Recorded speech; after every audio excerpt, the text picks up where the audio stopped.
ओम नमो भगवते वासुदेवाय नमः।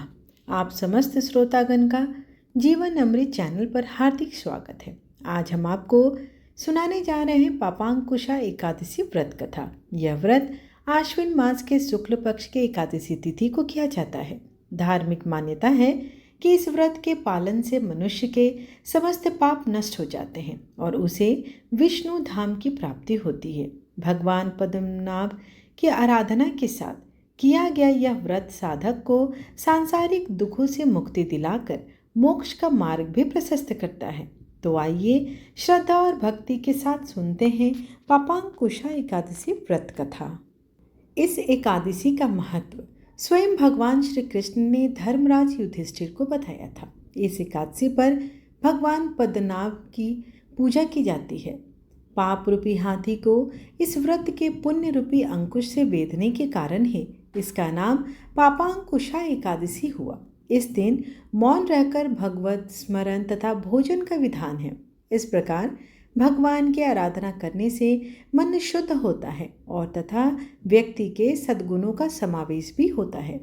इस एकादशी व्रत का नियम पालन 10वीं तिथि की रात्रि से ही शुरू करना चाहिए तथा ब्रह्मचर्य का पालन करें। एकादशी के दिन सुबह नित्य कर्मों से निवृत्त होकर साफ वस्त्र पहनकर भगवान विष्णु की शेष शैया पर विराजित प्रतिमा के सामने बैठकर व्रत का संकल्प लें।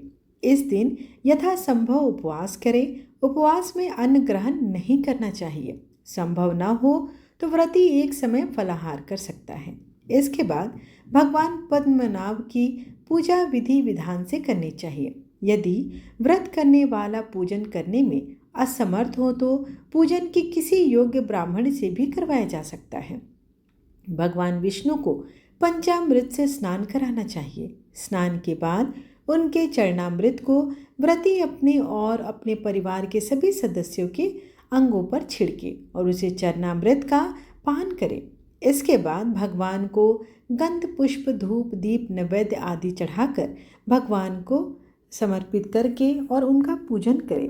इस दिन भगवान के विष्णु सहस्त्र नाम का जप एवं उनकी कथा सुने। रात्रि को भगवान श्री हरि के मूर्ति के समीप हो शयन करना चाहिए और दूसरे दिन अर्थात द्वादशी के दिन वेद पाठी ब्राह्मणों को भोजन कराकर दान देकर आशीर्वाद प्राप्त कर लेना चाहिए। इस प्रकार पापांकुशा एकादशी का व्रत करने से दिव्य फलों की प्राप्ति होती है। पापांकुशा एकादशी से जुड़ी कई कथाएं हैं। उनमें से कुछ कथाएं प्रचलित हैं तो आपको मैं 2 कथाओं का रसपान कराती हूँ। प्राचीन काल में विंध्य पर्वत पर क्रोधन नामक एक महाक्रूर बहेलिया रहता था। उसने अपनी समस्त जिंदगी हिंसा लूटपाट मद्यपान तथा मिथ्या भाषण आदि में व्यतीत कर दी। जब जीवन का अंतिम समय आया तब यमराज ने अपने दूतों से कहा कि वे क्रोधन को ले आएं। यमदूतों ने क्रोधन को बता दिया कि कल तेरा अंतिम दिन है। मृत्यु के भय से भयभीत वह बहेलिया महर्षि अंगिरा की शरण में उनके आश्रम जा पहुंचा। महर्षि ने उसके अनुनय विनय से प्रसन्न होकर उस पर कृपा करके उसे अगले दिन ही आने वाली आश्विन शुक्ल एकादशी का विधि पूर्वक व्रत करने को कहा।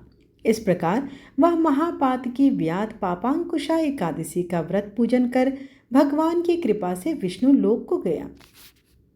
उधर यमदूत इस चमत्कार को देख हाथ मिलते मलते रह गए और बिना क्रोधन के यमलोक वापस लौट गए।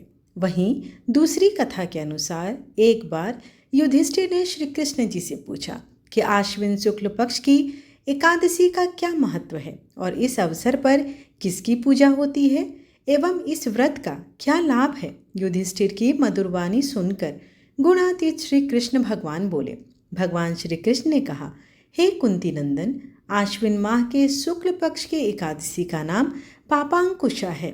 इसका व्रत करने से सभी पाप नष्ट हो जाते हैं तथा व्रत करने वाला अक्षय पुण्य का भागी होता है। इस एकादशी के दिन इच्छित फल की प्राप्ति के लिए भगवान विष्णु का पूजन करना चाहिए। इस पूजन के द्वारा मनुष्य को स्वर्ग लोक की प्राप्ति होती है।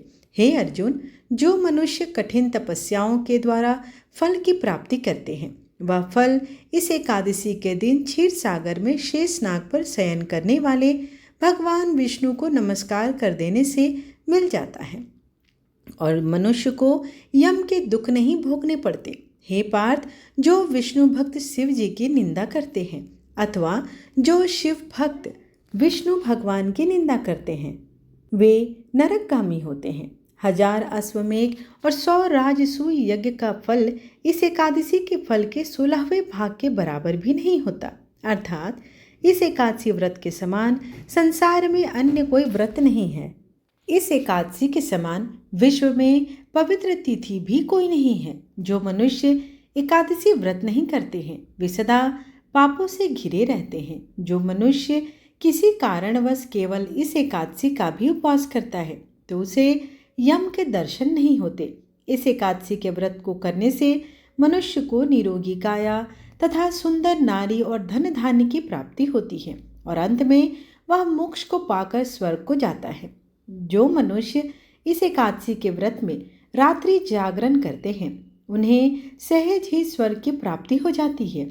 इस एकादशी के व्रत करने वाले मनुष्यों के मातृपक्ष के 10 पुरुष, पितृपक्ष के 10 पुरुष तथा स्त्री पक्ष के 10 पुरुष भगवान विष्णु का रूप धरकर वह सुंदर आभूषणों से परिपूर्ण होकर विष्णु धाम को जाते हैं।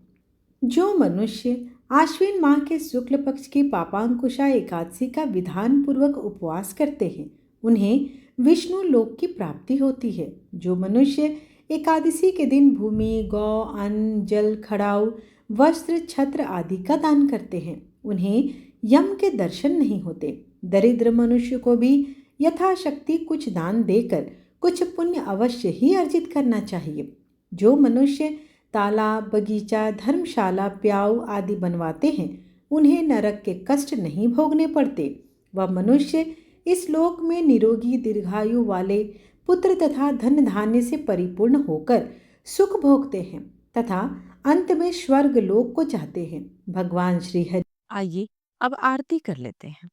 ओम जय जगदीश हरे स्वामी जय जगदीश हरे। भक्त जनों के संकट क्षण में दूर करे। ओम जय जगदीश हरे।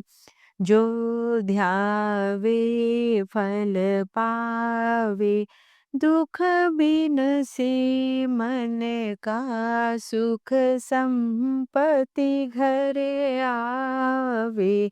कष्ट मिटे तन का।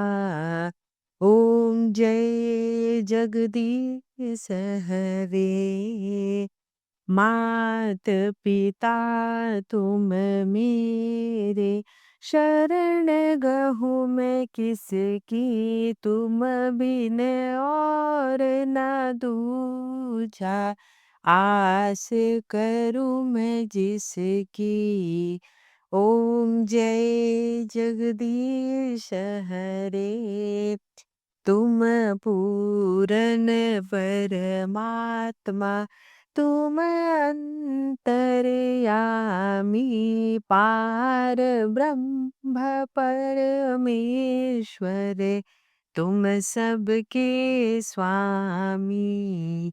ओम जय जगदीश हरे।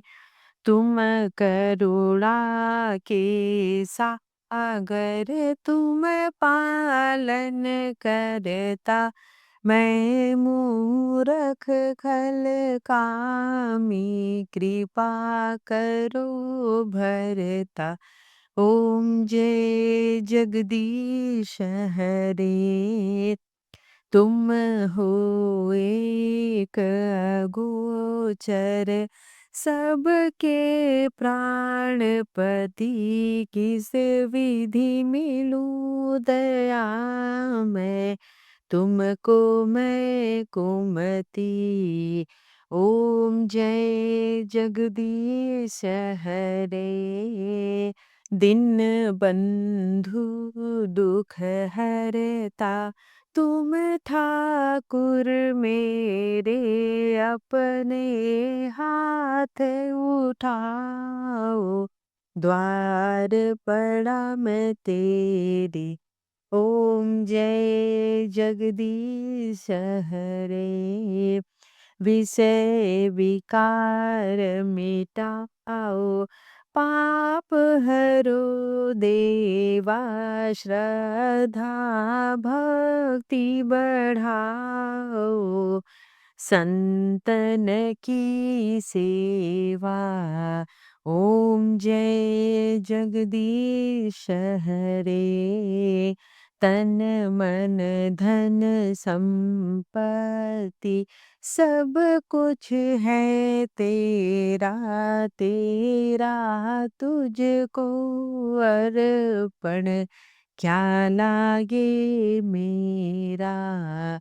ओम जय जगदीश हरे, श्री जगदीश की आरती जो कोई नर गावे, कहत शिवानंद स्वामी, मन वांछित फल पावे। ओम जय जगदीश हरे। आशा करती हूँ कि आपको आज की कथा अच्छी लगी हो। वीडियो पसंद आए तो चैनल को लाइक, शेयर एंड सब्सक्राइब करना बिल्कुल ना भूलें और दिल से कमेंट बॉक्स में लिखें हरे कृष्णा या ओम नमो भगवते वासुदेवाय लिखकर अपने अपना अनुभव बताएं। धन्यवाद।